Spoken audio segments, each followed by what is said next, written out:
This program is brought to you by Monty and Ramirez Law Firm.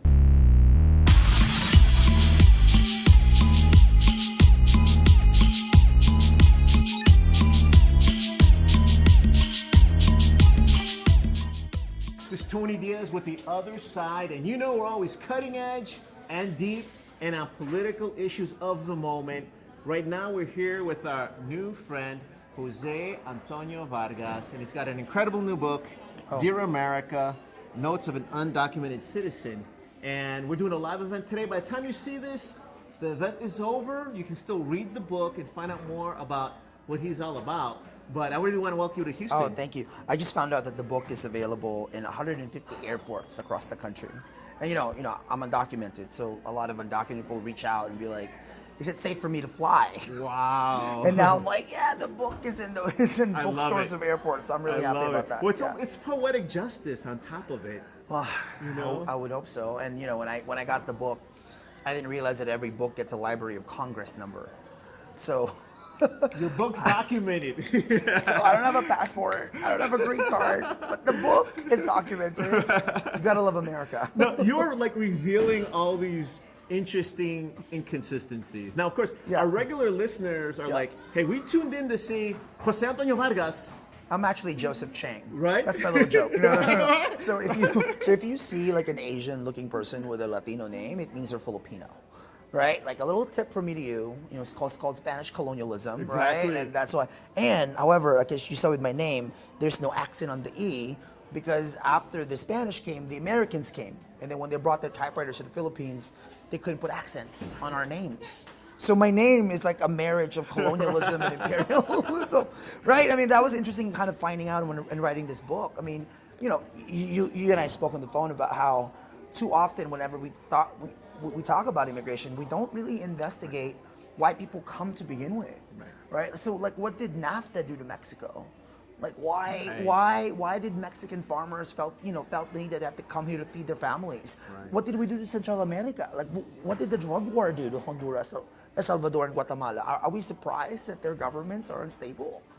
Like, those are the deeper questions that we're not asking. Google School of the Americas, Google the first 9/11, which was in Chile. That was in Chile, when yes. Pinochet was installed and a democratic elected leader was overthrown. So what we're facing in the age of Trump is the inability of the American people to look at its own history, right? Even its own immigrant history, right? Like, I was Bill O'Reilly. I've done his show a few times, and he just tweeted like a couple of months ago. Here, I guess he was in Ireland, and he said, "Oh, I'm on the land, and my great grandparents, did it the right way, coming to America." And when he says that, people don't call him out. People don't say, "Wait a second, the right way."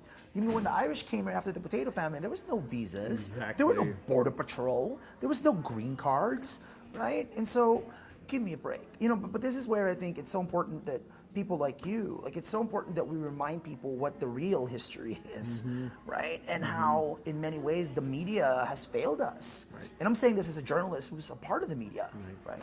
Well, no, and I think what's really powerful about the book, too, is I love that you had to write a book because, of course, you're a Pulitzer Prize-winning journalist. So when you convey these facts, it's well-researched.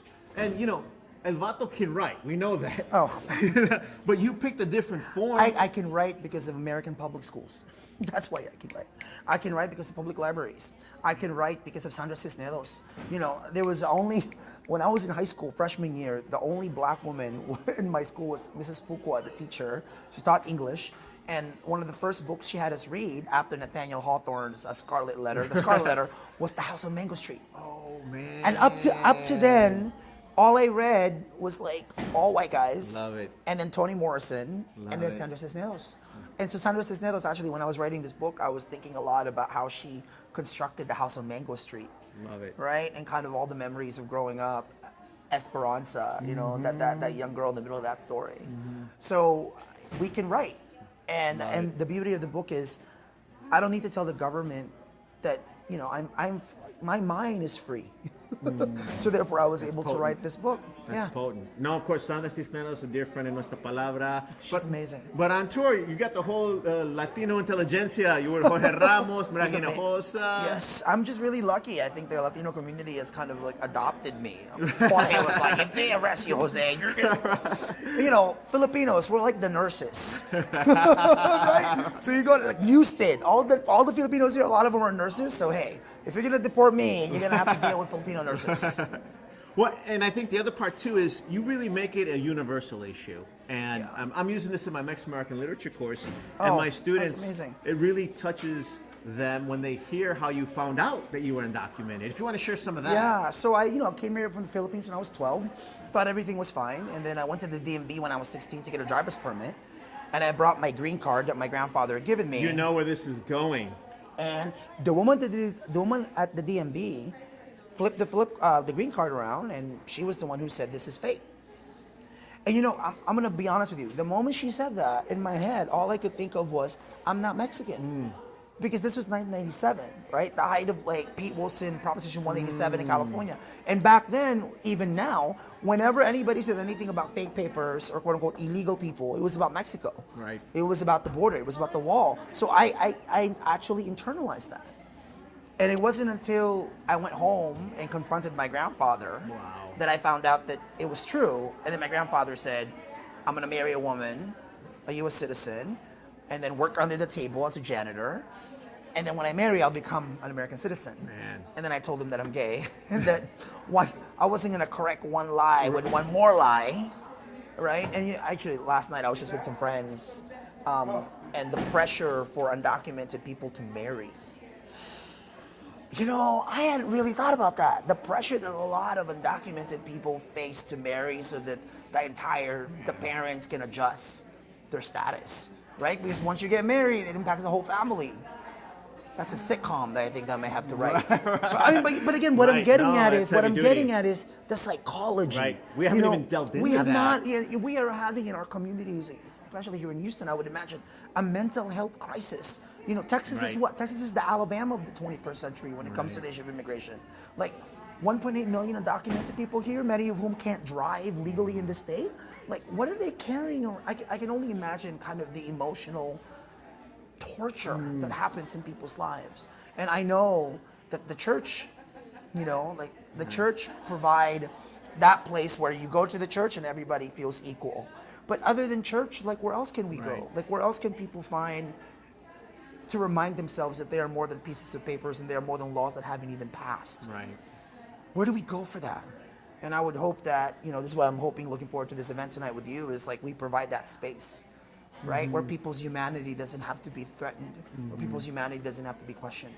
Well, and people, even if they disagree with you. Oh, yeah. I think what's powerful, though, is that you've actually taken a very high ethical road by ending the lies. And that's the irony is that, you've got some Latinos who take advantage of a broken immigration system and turn their backs on immigrants. You've actually turned your back on, you could have just kept lying and lived a comfortable life. Now your freedom's at risk, your career's at risk. But what is not at risk is my sense of what's right. Man. That's not at stake, right? So I started Define American 7 years ago when I came out, because the goal is, how do we define American at this moment of unprecedented demographic shift? How do we look at that Mexican undocumented day laborer and know that that person is completely connected to the Irish people that built the railroads and the Chinese that helped them? Right? All of this is a part of Love it. part of the history of America.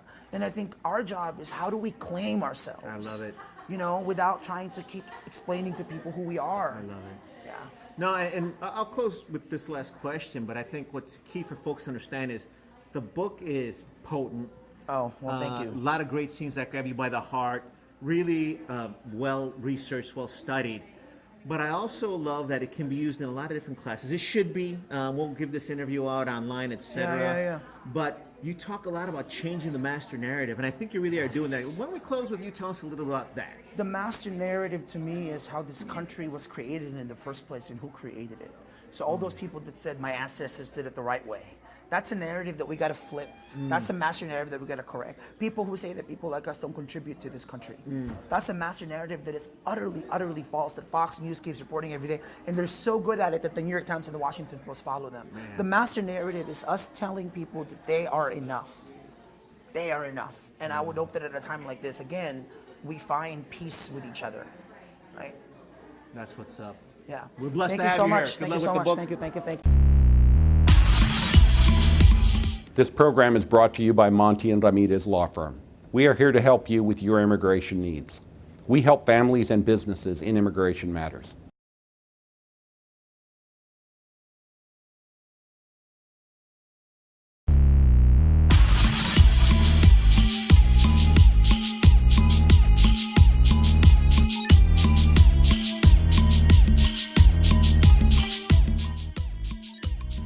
I want you to understand just how hard but beautiful it is to get our story out into the world. That's what really this is about tonight.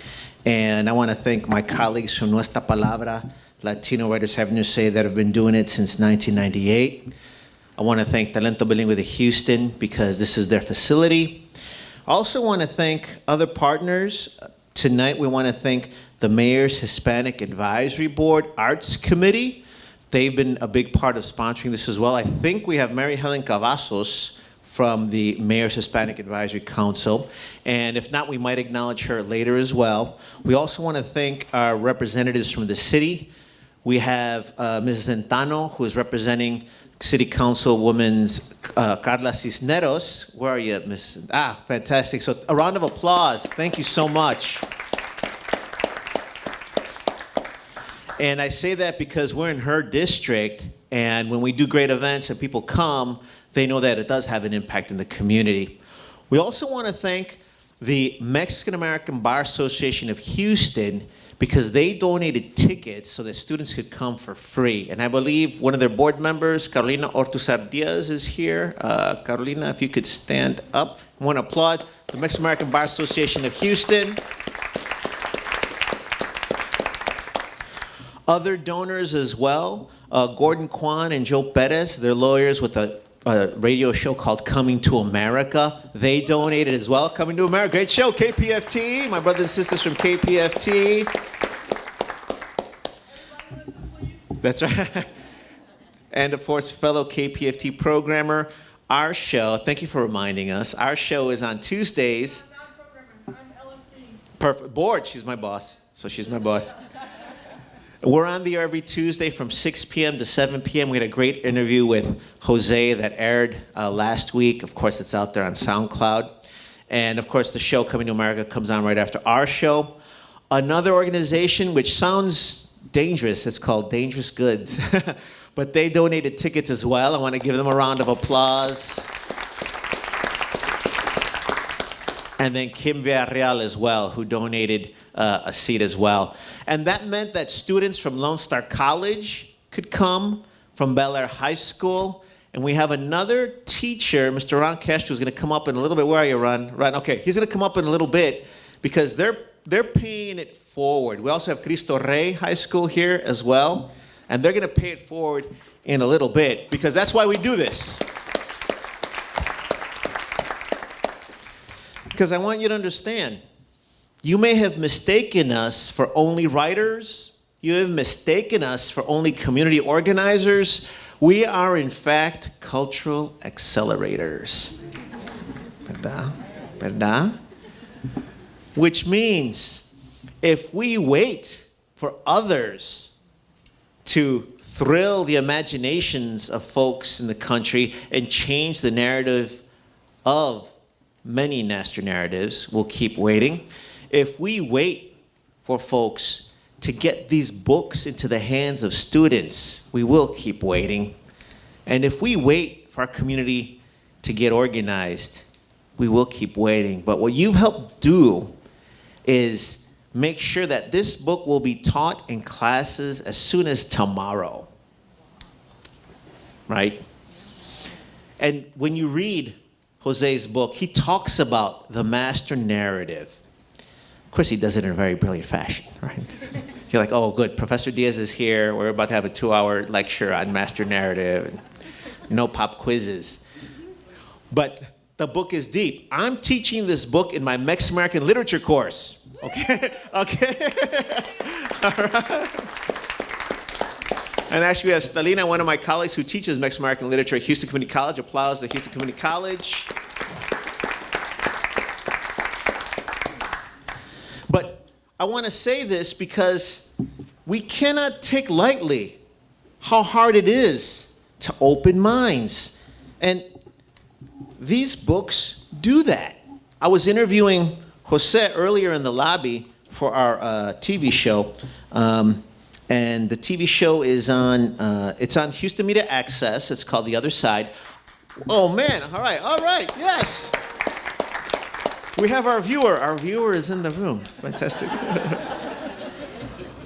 And I also do a show on Fox 26 Houston. Don't get scared. I know, I feel scared. I always It's a political talk show. And, I think my other viewer is here. And my job is to bring the topics all back to Latinos. I don't care what it is. It could be about a car. I'm like, let me bring it back to Latinos, right? In some way, shape, or form. But the dialogue is important. And if you're in this room now, you are part of the movement to really convey all of us in 3 dimensions, to really inspire all of us to tell our stories. That's what I love about this book. Okay, and I'm about to tell you something about this book, but I do want to do something symbolic. I want to get Ron up here because he's going to pay it forward. So please welcome a teacher onto the stage because we love teachers, right? Mr. Castro, ven para acá, por favor.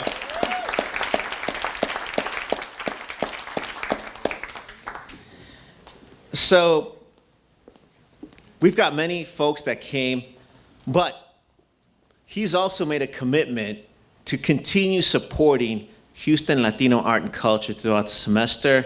Mr. Castro, can you tell us why it's a big deal for you to be here with some of your students?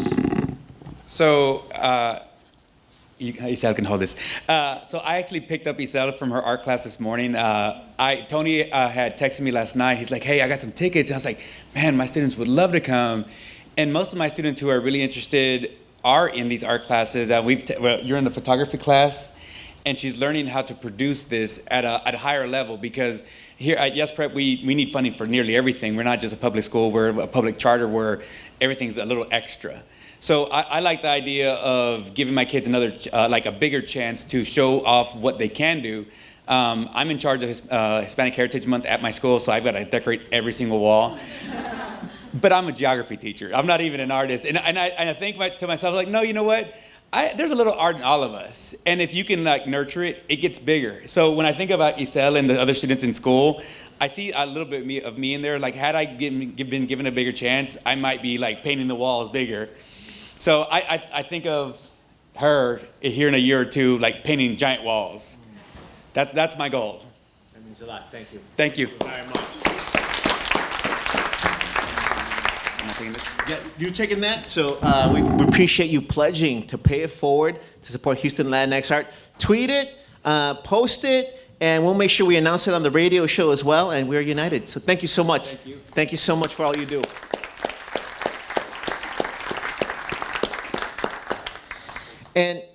And I say all that too because, a lot of the folks from Nuestra Palabra, they saw the name of the author. And I'm going to say it the way they read it. José Antonio Vargas. Así, ¿verdad? Así, ¿verdad? ¿Verdad? Now, right? And he's got awesome dark hair, dark thick hair like myself. Right? Right? ¿Verdad? Except he's Filipino. Filipino, Tagalog. Así, ¿verdad?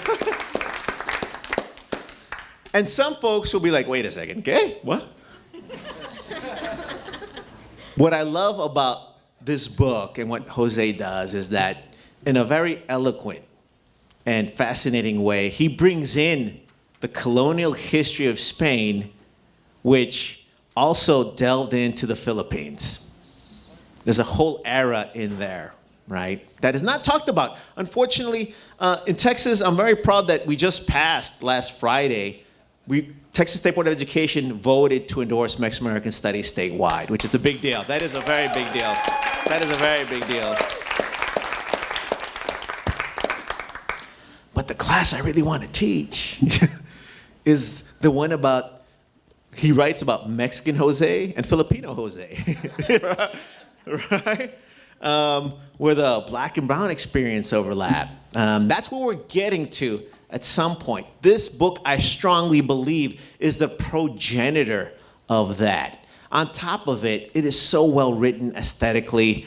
It captures students' hearts, sharing the story of what it feels like to find out overnight that everything you thought was not the case. That is a universal story. At the same time, I love now that there is a narrative where immigration is not just about Latinos. It's not just us. It's a universal global issue. On top of it, when you read this, it will touch your heart, but also light up so many deep conversations from an intellectual level about master narratives to, and I'm not going to get too nerdy on you, but some of us are nerds though, right, Lupe? Right? We like this, ¿verdad? We like this, ¿verdad? Right? It's like the aesthetic of a memoir.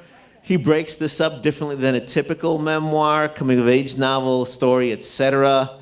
All that is in that book. The other thing that we'll do today, once Jose comes up, he's going to read a passage to you. Because this is a book. It's important that it's a book. He's gotten a Pulitzer Prize for journalism. He's been on every major media outlet in the nation. But you know what I love? He had to come back to the book. Because books are what matters. Books are what change lives. This is really what makes history, ¿verdad? And that's what you're participating in right now. And what I love too is that the book is a testament to the struggle many of our community members are going through, which we are not prepared to talk about until we think about it more deeply.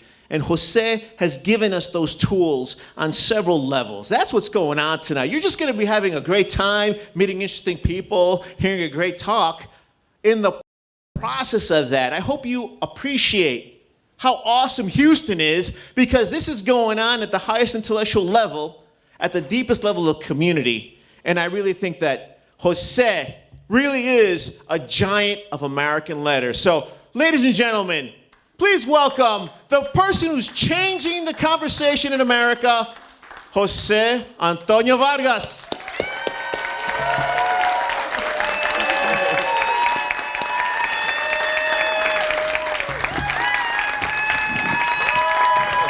Hi. That was way too generous. Did he say giant? Did he mean get a haircut? Is that what he meant? I don't know. That was. I am really grateful to be here. You're my 7th city in 7 days. But I would. What was that? But we're the best. Yes, the best. With so far the loudest people. And I was in Miami, so you know. Before I read something, and before Tony and I get into this, I'm really looking forward to this conversation. I really just want to acknowledge a few people who are here. First of all, I want to acknowledge, you know, there's the family that you're born into, then there's the family of friends that you create. And one of them who's really, really dear to my heart is my friend Diana Espitia, who's right here. Stand up, yay! And her entire family is there. Yes, that's her mom. They're awesome people. But when I got arrested in Texas 4 years ago in McAllen, and I found out that I was getting out, we couldn't get a flight out of McAllen. So we had to get out of McAllen. Where are we gonna go? So we called Deanna. I think it was like a 5-hour drive from McAllen to Houston. By the time we get to her place near downtown Houston, there's like a spread from Whole Foods. The Good Morning America guy was waiting. And I just love that she treats me and my family like family. So she just means a lot to me. So I'm glad to have her here. And there's a woman here that works for the mayor's office, Maria Town, who's a friend of mine. Maria, where's Maria? There she is. She's so very, very kind to be here. She just found out because I'm kind of bad at telling my friends when I'm doing things. I think my friends know this. And my friend Maria, is, I think, the director at the City of Houston and the mayor's office for people with disabilities. And when she and I would talk, she was talking about how undocumented people have been very helpful in terms of connecting and helping out. So I want to talk more about that. So, as I said, this is the 7th day, and also my first time doing this event, doing a book stop in Texas. And given that in many ways Texas is the Alabama of immigration in the 21st century, I think it's only right to be here. And what I want to do before Tony and I talk, Tony said that I should probably try to pick something from the book to read. And given that my friend Deanna and her family are here, I want to read what happened after while I was detained in Texas, and shared a jail cell with boys about ages 5 to 14 years old. So, and this section in the book is called Cycle of Loss. Sitting on the floor, staring at the boys in the cell, I kept thinking of their parents, the fear they must have felt knowing that they needed to do what they needed to do. I also kept thinking of my mother, wondering, as I had many times over all these years, what she had told herself as she said goodbye to me at that airport nearly 25 years ago. Mama and I rarely talked about what happened at the airport. Sometimes I would ask about a fact here or there. What was I wearing? What was she wearing? What were her last words to me? But we never talked about how we felt, what we lost, what it means. That's the truth, as hard as it may seem to believe. Maybe it's because it's too hard for me to ask and too painful for her to remember. Maybe it's because we both know it wouldn't change anything. Maybe it's because the truth is too heavy to carry around. The truth is, I'm not the only one who lost a mother. Mama lost a mother too. Lola, my mother's mother, left the Philippines and moved to America in 1984, 3 years after I was born. Lola had seen her only daughter, my mama, no more than 6 times in 34 years. Quick visits of 2 to 3 weeks every few years. Mama is waiting in line to legally come to America. As the decades have passed, their relationship, like my relationship with Mama, is mostly transactional, measured by the American products that we ship over to the Philippines and the US dollars that we provide that Mama can't live without. We think we can bury what we've lost under all the things we can buy, when the truth is the loss that my mother can't express to her mother is what I struggle to express to her now.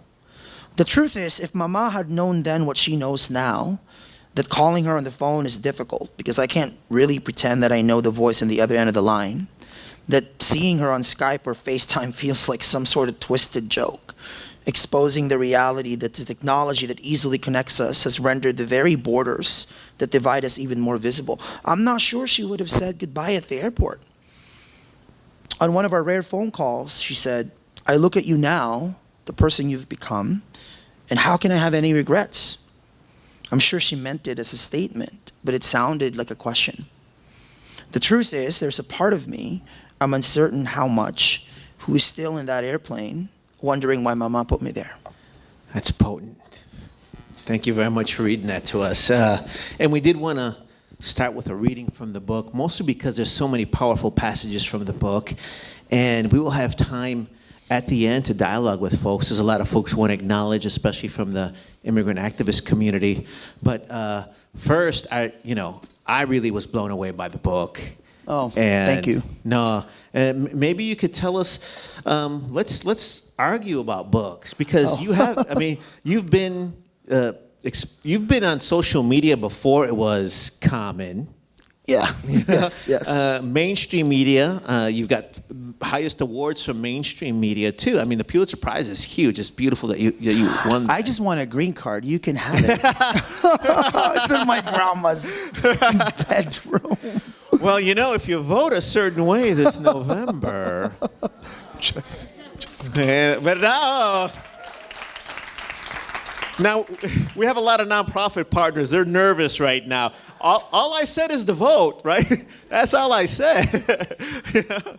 But I do love that you came back to the book. Can you tell us a little about that and why? Well, first of all, I avoided this book for like 7 years. So when I came out as undocumented in the New York Times, a lot of publishers said, just write a book. But I didn't really want to do that. I figured I had told my story and I wanted to really grow Define American, which I know you will check out, defineamerican.com. And actually today is a big day for our organization. So UTA, which is a big Hollywood agency, the United Talent Agency, they announced that they have just been, that we are now their client. So whenever you see it is huge.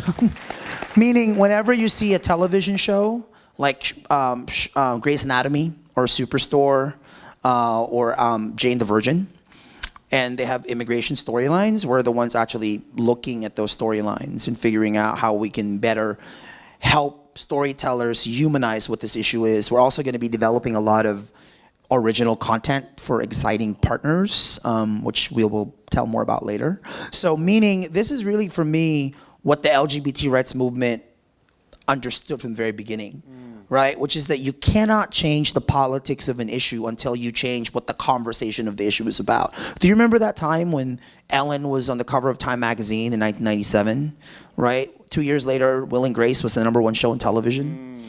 Right? And before you know it, you know, the first version of Queer Eye for the Straight Guy, the first version, before Netflix, right? When all of a sudden, people thought of gay people as classmates, as friends, right? They weren't, quote unquote, threatening because it was about love. It was about family.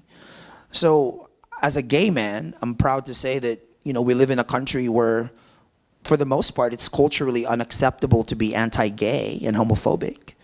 Alec Baldwin says something homophobic, he apologizes the next day and gives money to GLAAD. Somebody gives him an award.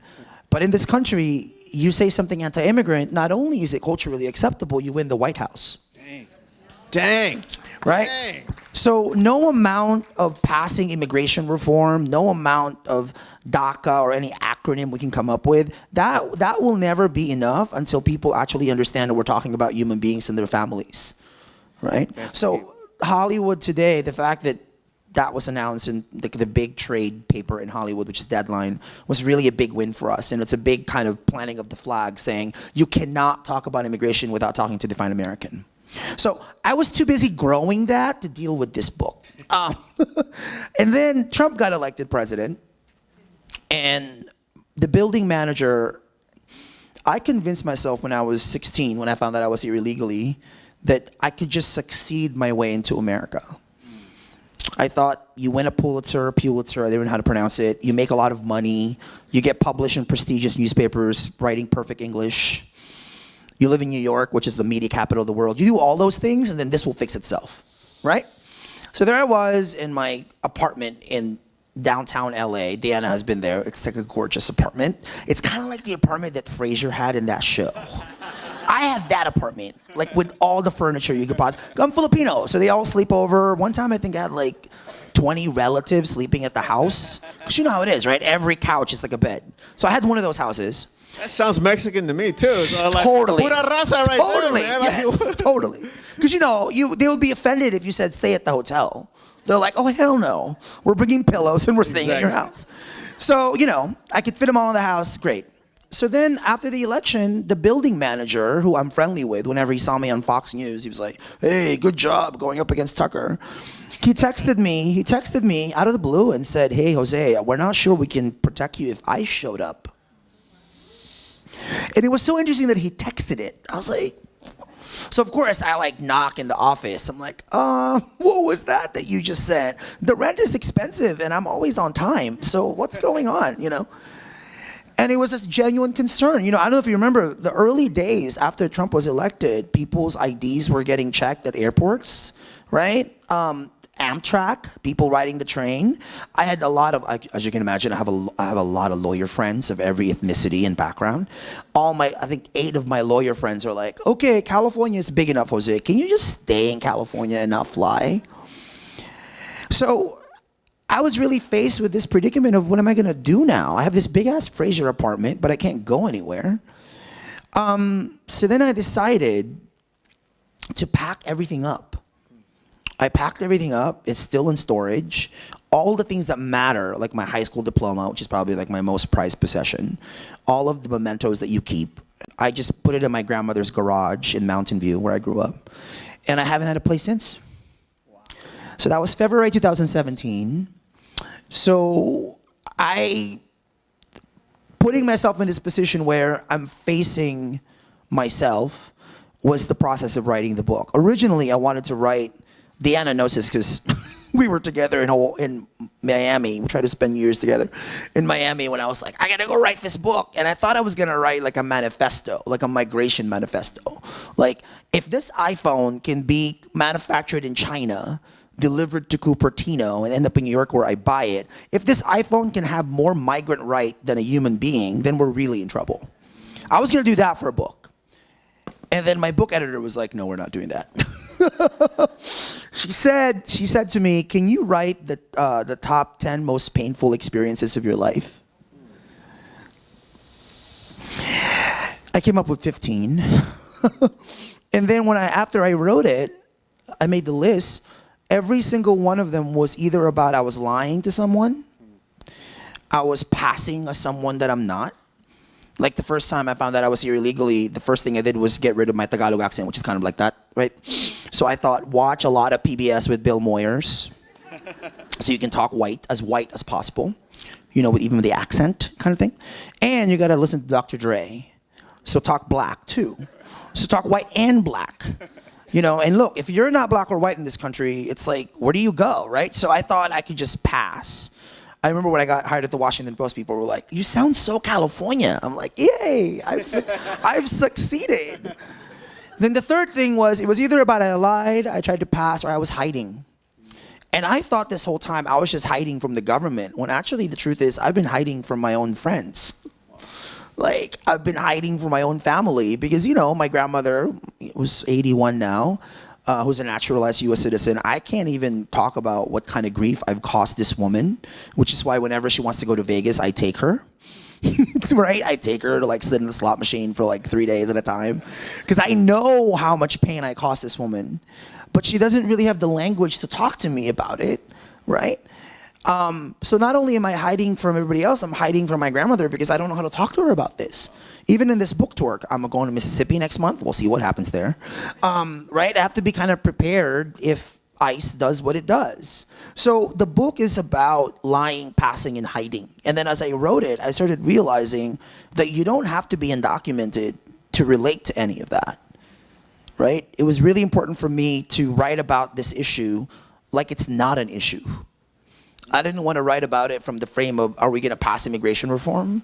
I wanted to write about it in a way that, like, what does it feel like as a human being to live under these conditions?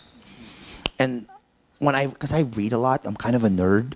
So I've read so many immigration books, and that's what was lacking for me, kind of the psychology of it. So I've never had therapy, so this is like the therapy I never wanted, is this book.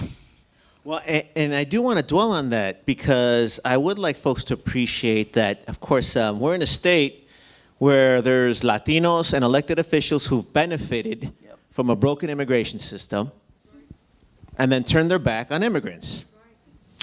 Should we start naming them? Well, I'm just wondering. Okay, not. Rhymes with fools. Okay. I want to be able to get out of the airport tomorrow. Right. Okay. But this is a very real issue because you, on the other hand, if there is pushback or hate coming at the book, the irony of that is that to me, you have the highest ethos in the game because you were very honest and spelled out what is the truth. I wrote a line in the book. When you're writing, it's almost like, honesty is a magical thing, right? It's a scary thing, but it's also a magical thing. I ended up writing the statement of, I'm actually not hiding from the government. My government is hiding from me. Like, they all know we're here. They know that they can't live without us. They know, we're in Texas. What, 40% of your construction business is immigrant workers? 1 out of 6 Texan is an immigrant, about 5 million immigrants in this state, many of whom live with someone who's undocumented. Like, this is real for us, and yet the government, including elected officials in the state, like to pretend that so long as we don't have to talk about it, then we don't have to grapple with it. And, in the book, I came to this conclusion, especially when I was detained with those boys, that it's actually inaccurate to say that we have a broken system. Because, when you break an ankle, like it's an accident, I broke my ankle, right? This feels deliberate, right? So like putting a sign outside of the US-Mexico border saying keep out, and then 10 yards in saying help wanted. That's kind of deliberate. Telling people that, we'll collect your taxes and Social Security. Like the past 7 years, because before I came out, I was like, made sure that all the finances were all taken care of. I have paid so much taxes in this government in the past 7 years, I might as well be a Republican. I paid so much taxes. And whenever I wrote that check to the IRS, and the IRS is more than happy to collect the check, by the way. Like when I write the check, I have to talk to myself and say, I love America, I love America, I love public schools, I love public schools, I love public libraries, I love public roads. I love that my grandmother has access to Medicaid. I love, because all those social services that people talk about, they actually matter in people's lives, right? Some people call it a safety net. For some people, it is life. So I'm happy to provide. I'm happy to help with that. I think it's part of the contract of what it means to be in this country. Like, as you'll notice, the word citizen is underlined. I think that concept is incredibly important. It means that we have a responsibility to each other. Like, if we're gonna share the same space, we have to know that not everything revolves around us. Like, if I can't see you fully, how am I gonna expect you to see me fully? But I would argue that under these circumstances, the government doesn't only see us fully, it doesn't wanna see us at all. So if we're gonna tell the truth about it, we're gonna have to say that this is way bigger than Trump. I bet you I would have sold more copies of this book if I said, Dear Trump. But that would be intellectually dishonest, and I'm anything but intellectually dishonest. This mess started long before Trump, right? It's because of Bill Clinton, for example, when he was president, that if I left this country, I would face a 10-year bar, right? And no guarantee of coming back. That's what Bill Clinton signed into law. I have met so many, I'm sure you have as well, I have met so many women, US citizen women married to undocumented Mexican men who, once they cross more than twice, they're banned for life. And no amount, I remember actually a man in Houston contacted me. We got a donation from, whenever we get a donation that's kind of big, I'm like, who is that person? So we got a donation for like $5,000 from someone in Houston. So I looked him up. Is it somebody? So it was like 3 years ago now. I looked him up, and he owns a business. Because, to survive, Tony can't employ me, although we know that Texans employ him. But I can actually employ Tony. It's totally legal for me to employ you and provide you the same benefits that I can't get myself. So this guy has a business, employs about 25 people, he said, and I could tell how upset he was because he said he found out that a lot of his workers voted for Trump. And so he was like, if they found out that I'm undocumented, would they actually turn me in even though I'm the one giving them money? No one knows, by the way. His own children don't know. The only person in the family that knows is his wife. He has teenage children who don't know that their dad is undocumented. It's just that whenever they go visit overseas, the dad always stays home, right? Because he can't leave. But that's the kind of condition that people find themselves in, right? And yet here we are lost in immigration reform, lost in Republican versus Democrat, when the reality is we need both those parties to figure out what we're gonna do. Like we can't, and a lot of progressives actually criticize me for this, we can't just talk to progressives and Democrats. We have to make sure that we talk to as many people as we can who actually want a solution and don't just want to, performative activism is what I call it. They're just performing, right? I'm sorry, I risk too much to perform for you. Like, this is actually real for me. To make changes that are long-lasting. Long-lasting. Well, and you know what, too? Actually, we can get people to work as well. So we are going to, in a little bit, we'll have some folks ask questions. Please. We will sign books. But one other test, one other barometer that might occur, and we could all be involved in this. The day that undocumented citizen is in the Merriam-Webster dictionary or the Oxford dictionary, I mean, that's going to be a big moment where you've changed literally the dialogue. Because I love that you use that word. I mean, undocumented citizen is not in the vernacular just yet.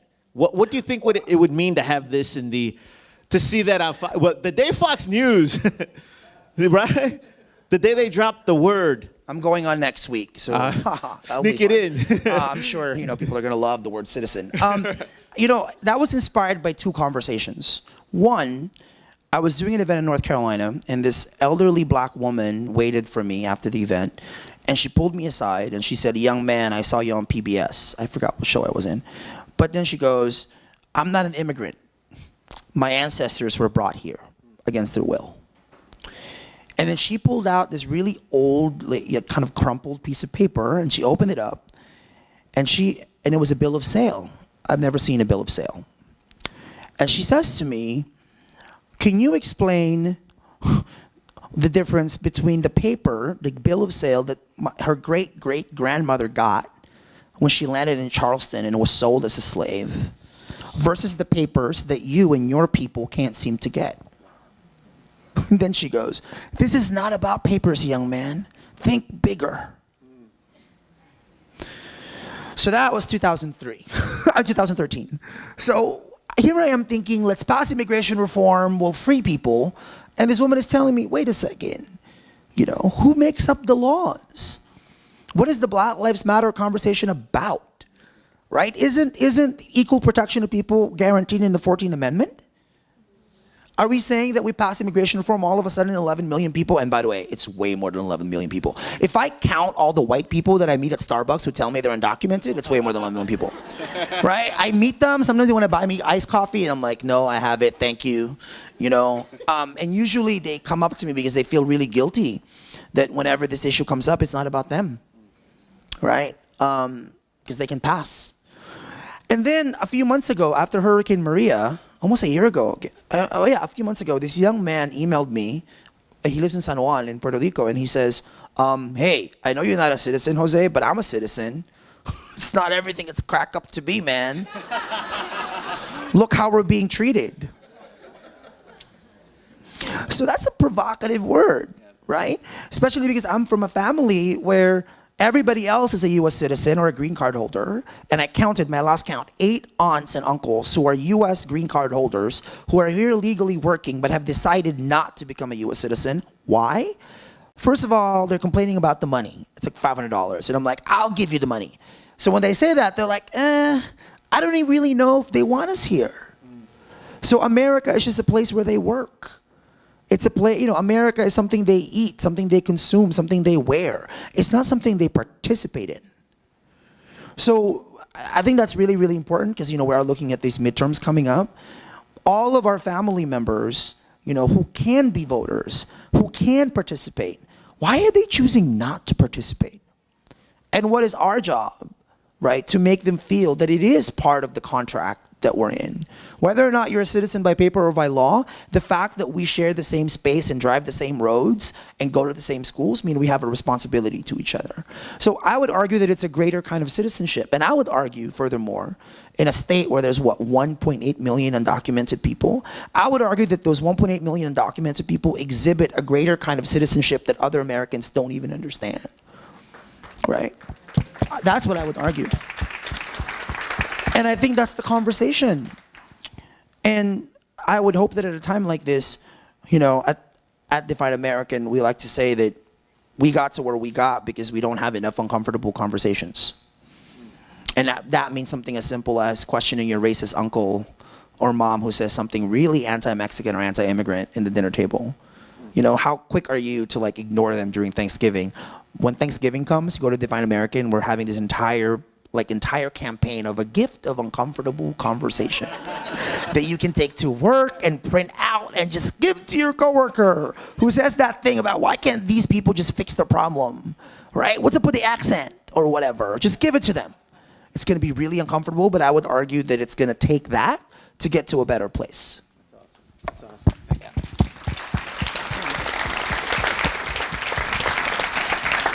Well, Jose insisted that he wanted to hear your stories. I do want to give a shout out to Questions. some of the immigrant activists. We got Jimena in the room, Cesar Espinosa in the room, Antonio Arellano in the room. Where's Antonio? Where are you, Antonio? We only know him on Twitter. Oh, there he is. Hey, what's Hey, up? all right.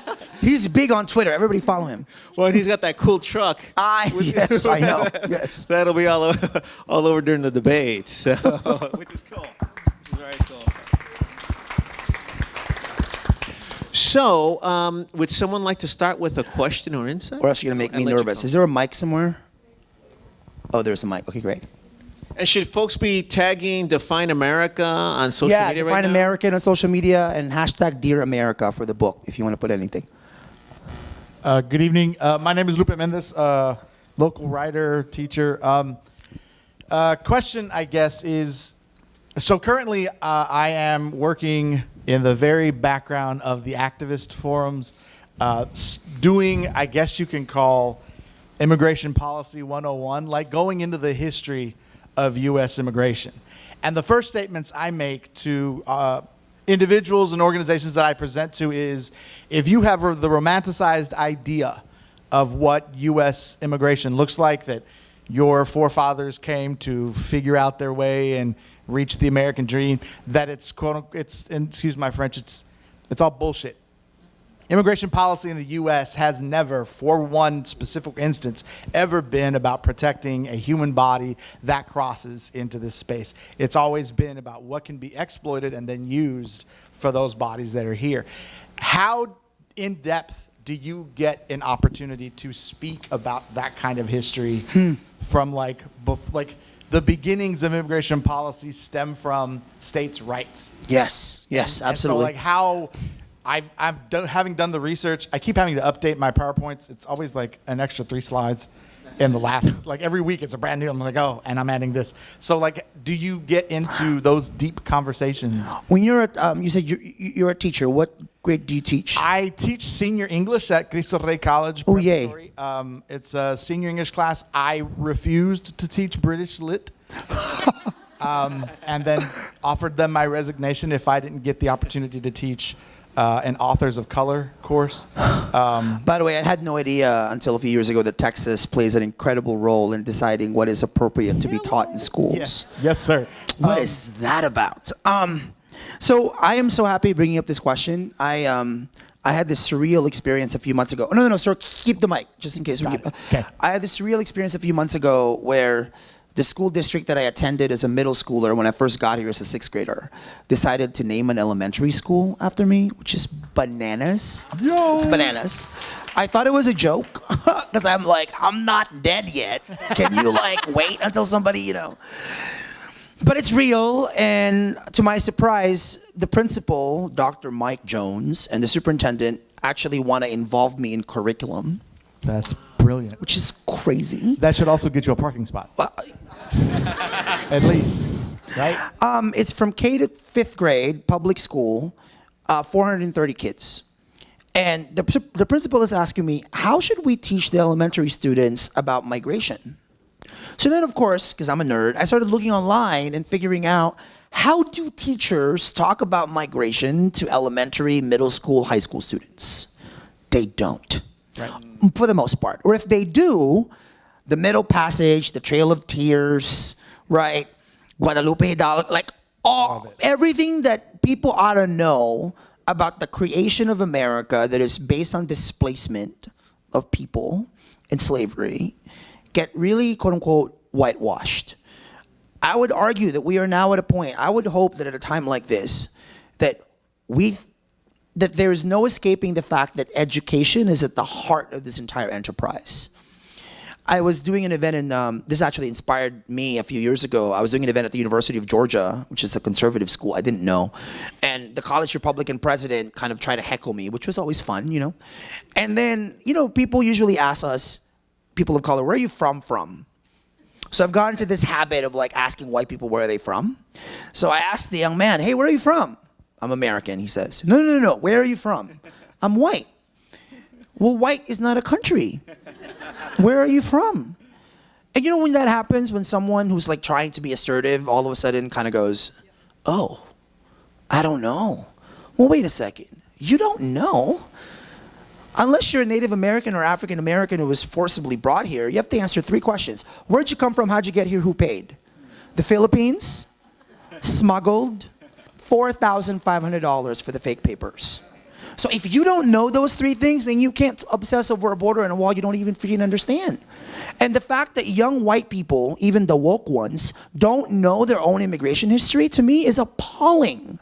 So what kind of public education curriculum must we use to combat that? Again, it's not about Republican or Democrat. It's not about dogmatic. It's not about any of that. It's like what's staring us in the face right now are all the lies and the myths we've told about who we are and how we got to be who we are. One of the pieces that I put into the presentation, especially here and regionally between Harris County and Galveston County. Galveston County is the 3rd most Republican county in the state, and it's my home, and it's always chokes that's home. I have to go home and I give presentations back in Galveston, back in Lamarck, back in Texas City, and the very first thing that I do after I make the statement that immigration policy and the history, don't romanticize it and it's bullshit, is I always throw up a slide. Galveston Island is the 3rd entry into the U.S. after Ellis Island and after the Florida coast. So those families that found their ways into the U.S., if they didn't travel however the hell they traveled from New York down, they came through Galveston. The history of what immigration looks like here from slave days, not U.S. slave days, colonial Spanish slave days, as well as what then becomes part of U.S. history, starts from there.